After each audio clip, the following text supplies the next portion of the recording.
മഹാനാകുന്ന ഹബീബായ നബി തങ്ങളുടെ ഒരുപാട് ഹദീസുകൾ അവിടെ നിന്ന് റിപ്പോർട്ട് ചെയ്ത മുത്തായ നബി തങ്ങളെ ഹൃദയത്തിന്റെ അകത്ത് കൊണ്ടു നടന്ന മഹാനാകുന്ന അബീ ഹുറൈറ തങ്ങളാണ് ഇറങ്ങി വരുന്നത്. എന്റെ പ്രിയമുള്ളവരെ, മഹാനാകുന്ന സമീർ ബിൻ ഇസ്ബഹി തങ്ങൾ എന്തേ ചെയ്തതെന്നറിയോ? അബീ ഹുറൈറ റളിയല്ലാഹു തആല അൻഹുവിനെ കണ്ടപ്പോൾ അവിടുന്ന് ചോദിക്കുകയാണ്, അങ്ങ് മുത്തായ നബി തങ്ങളെ മുമ്പിൽ നിന്നല്ലേ വരുന്നത്? എന്താണ് നബി തങ്ങൾ നിങ്ങൾക്ക് പറഞ്ഞു തന്നത്? ഇന്നെന്താണ് നബി തങ്ങൾ പറഞ്ഞു തന്നതെന്ന് ചോദിച്ചപ്പോൾ മഹാനാകുന്ന സമീർ ബിൻ ഇസ്ബഹി തങ്ങളോട് അബീ ഹുറൈറ തങ്ങൾ അവിടുന്ന് പറയുകയാ, നിങ്ങൾ ഇവിടെ ഇരിക്കണേ. ഇന്ന് ഹബീബായ നബി തങ്ങൾ ഒരു ഹദീസ് പറഞ്ഞു തന്നു. ഈ പാതിരാത്രി ഒരുമിച്ച് കൂടിയവര് 3 കാര്യമാണ് ആ ഹദീസിനുള്ളത്. നമ്മുടെ ജീവിതത്തിൽ ശ്രദ്ധിക്കേണ്ട കാര്യമാണ്.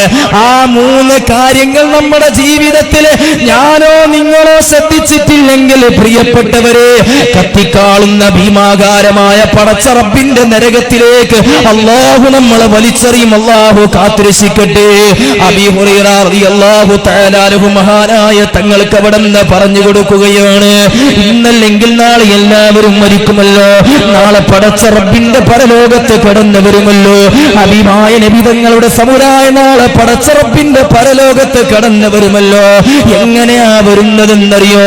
പന്നിയുടെയും കഴുതയുടെയും പേപ്പട്ടിയുടെയും പിന്താരങ്ങളിൽ കൊടികുത്തി വെച്ചുകൊണ്ട് ഇഴഞ്ഞു വരുന്നവരും നടന്നു വരുന്നവര്, കുഷ്ഠരോഗിയെ പോലെ ഉഹുദ് മലയോളം വലിപ്പമുള്ള വയറ് വലിച്ചുകൊണ്ട് 41 വിഭാഗങ്ങളായിട്ട് പടച്ച റബ്ബിന്റെ പരലോകത്ത് കടന്നു വരുമ്പോൾ മഹാനാകുന്ന അബീ ഹുറൈറ തങ്ങൾ അവിടുന്ന് പറയുകയാണ്, 3 വിഭാഗം ആൾക്കാർ കടന്നു വരികയാണ്. 3 വിഭാഗം ആൾക്കാർ കടന്നു വരികയാണ്. അവരെ അല്ലാഹു മൈൻഡ് ചെയ്യൂല. ഹബീബായ നബി തങ്ങൾ അവരെ കണ്ട ഭാവം പോലും നടിക്കൂല. എന്റെ പ്രിയമുള്ളവരെ, ഇത് പറഞ്ഞിട്ട് അബീ ഹുറൈറ തങ്ങൾ അവിടുന്ന് ബോധം കെട്ട് വീണുപോയി. 3 വിഭാഗം പറഞ്ഞു കൊടുത്തില്ല. രണ്ടാമത് അവിടുന്ന് ബോധം തെളിഞ്ഞപ്പോ ചോദിച്ചു, നിങ്ങള് ആരാണ് ആ 3 വിഭാഗം? ഈ സംഭവം ആദ്യം പറഞ്ഞതുപോലെ പറഞ്ഞ് രണ്ടാമതും ബോധം കെട്ട് വീണുപോയി, മൂന്നാമതും ബോധം കെട്ട് വീണുപോയി. എന്റെ പ്രിയമുള്ളവരെ, നാലാമതവിടുന്നു മഹാനാകുന്ന അബീ ഹുറൈറ തങ്ങൾ അവിടുന്ന് പറയുകയാ, 3 വിഭാഗം ആളുകൾ നാളെ പടച്ച റബ്ബിന്റെ പരലോകത്ത് കടന്നു വരികയാ. അല്ലാഹു കരുണ കാണിക്കാത്ത, ഹബീബായ നബി തങ്ങൾ കണ്ട പാവം പോലും നടിക്കാത്ത, റസൂലുള്ളാഹിന്റെ ശഫാഅത്ത് കിട്ടാത്ത 3 വിഭാഗം ആളുകൾ. അതിൽ ഒന്നാമത്തെ വിഭാഗം ആരെന്നറിയുമോ? അല്ലാഹുവിന്റെ ഖുർആൻ ഓതുന്നവരാ. നിങ്ങൾ വിചാരിക്കും, പടച്ചവനെ ഞാൻ ഖുർആൻ ഓതുന്നുണ്ടല്ലോ, ഈ ഖുർആൻ ഓതിയിട്ട് ഞാൻ നരകത്തിലേക്കാണോ പോകുന്നതെന്ന് ചിന്തിക്കണ്ട. മഹാനാകുന്ന അബീ ഹുറൈറ തങ്ങളെ പറയുകയാണ്, അവര് ഖുർആൻ ഓതിയിട്ടുണ്ട്, പക്ഷേ അവര് ഖുർആൻ ഓതിയത് ജനങ്ങളെ കാണാൻ വേണ്ടിയായിരുന്നു, മറ്റുള്ളവരെ പറയാൻ വേണ്ടി. ഞാൻ വലിയ ഓത്തുകാരനാണെന്ന് മറ്റുള്ളവരെ പറയാൻ വേണ്ടി ഖുർആൻ ഓതിയവനാ. അവന്റെ ഖുർആനിന്റെ ഓത്തുകൊണ്ട് അവന് നാളെ പടച്ച റബ്ബിന്റെ പരലോകത്ത് ഫലം ചെയ്യൂല. അവൻ അല്ലാഹുവിന്റെ നരകത്തിലേക്ക് പോകാനുള്ളവനാ. അല്ലാഹു നമ്മളെ കാത്തുരക്ഷിക്കട്ടെ. എന്റെ പ്രിയമുള്ളവൻ, ഇനി രണ്ടാമതൊരു വിഭാഗമുണ്ട്. ആരാണെന്നറിയോ മുഅ്മിനീങ്ങളെ? സമ്പത്തുള്ളവരാണ്. സമ്പത്തുള്ള ആളുകൾ നാളെ പടച്ച റബ്ബിന്റെ പരലോകത്ത് കിടന്നവർ. അല്ലാഹു അവനോട് ചോദിക്കുകയാണ്, നിനക്ക് ഞാൻ ഒരുപാട് സമ്പത്ത് തന്നല്ലോ, ആ സമ്പത്ത് കൊണ്ട് നീ എന്താണ് ചെയ്തതെന്ന് ചോദിക്കുമ്പോൾ അവൻ അല്ലാഹുവിനോട് പറഞ്ഞു,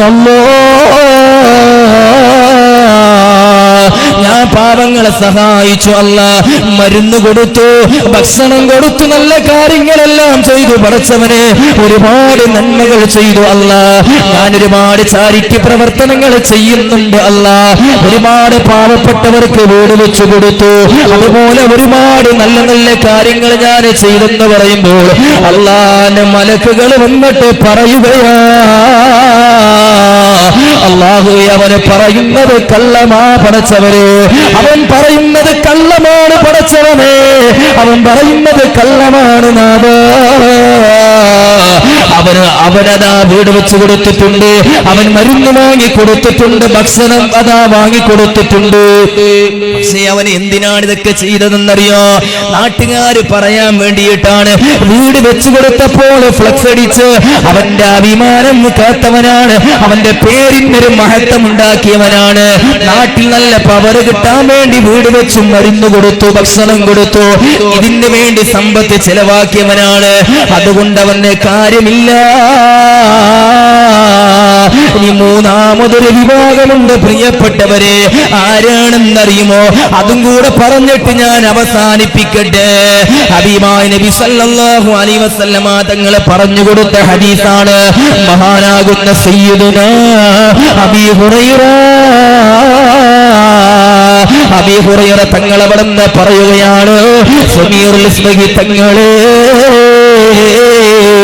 മൂന്നാമത് പടച്ചറബിന്റെ പരലോകത്ത് കടന്നു വരുമ്പോൾ അല്ലാഹു മൈൻഡ് ചെയ്യാത്ത, നാളെ പടച്ചറബിന്റെ പരലോകത്ത് കടന്നു വരുമ്പോൾ ആ നരകത്തിലേക്ക് അല്ലാഹു വലിച്ചെറിയുന്ന മൂന്നാമത്തെ വിഭാഗം, അവൻ അതാ ഷഹീദായവനാണ്.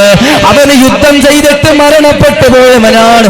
അള്ളാന്റെ മുമ്പിലേക്ക് കടന്നു വരുമ്പോൾ അല്ല ചോദിക്കുകയാണ്, ഞാൻ തന്ന ആരോഗ്യം കൊണ്ട് നീ എന്താണ് ചെയ്തതെന്ന് ചോദിക്കുമ്പോൾ അവൻ അള്ളാനോട് പറയുന്നു, അല്ലാ പടച്ചവനെ, നിന്റെ മാർഗത്തിൽ അടരാടി പൊരുതി കൊണ്ട് യുദ്ധം ചെയ്ത് ഷഹീദായവനാ അല്ലാ എന്ന് പറയുമ്പോൾ മലക്കുകൾ പറയുകയാണ്, പടച്ചവനെ, അവൻ പറഞ്ഞത് കളവാ അല്ലാ, അവൻ പറഞ്ഞത് കളവാ അല്ലാ, അവനൊരിക്കലും സ്വർഗത്തിലേക്ക് വിടരുതേ അല്ലാ.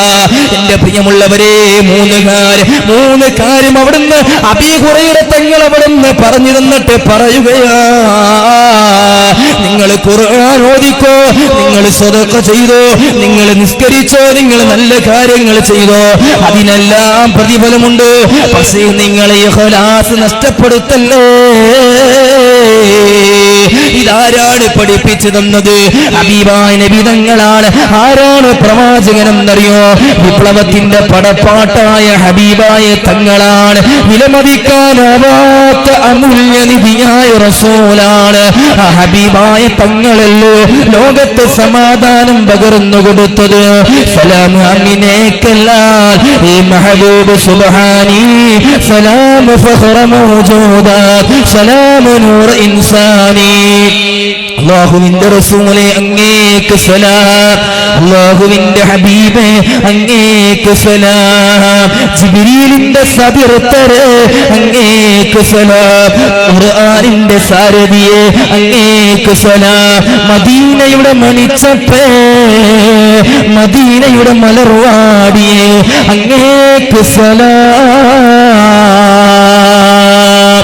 ആ ഹബീബായ നബി സല്ലല്ലാഹു അലൈഹി വസല്ലമ തങ്ങൾ അവിടുന്ന് പഠിപ്പിച്ചു തന്ന കാര്യങ്ങൾ നമ്മുടെ ജീവിതത്തിൽ ഞാനും നിങ്ങളും ശ്രദ്ധിച്ചു കഴിഞ്ഞാൽ ഇൻഷാ അല്ലാഹ് അല്ലാഹുവിന്റെ പൊരുത്തത്തോടുകൂടെ, ഹബീബായ നബി തങ്ങളെ പൊരുത്തത്തോടുകൂടെ നാളെ പടച്ചറബിന്റെ പരലോകത്ത്, നാളെ സിറാത്തുൽ മുസ്തഖീമിൽ മഹാന്മാരോട് കൂടെ നമുക്ക് സ്വർഗ്ഗത്തിൽ കടക്കാൻ കഴിയും.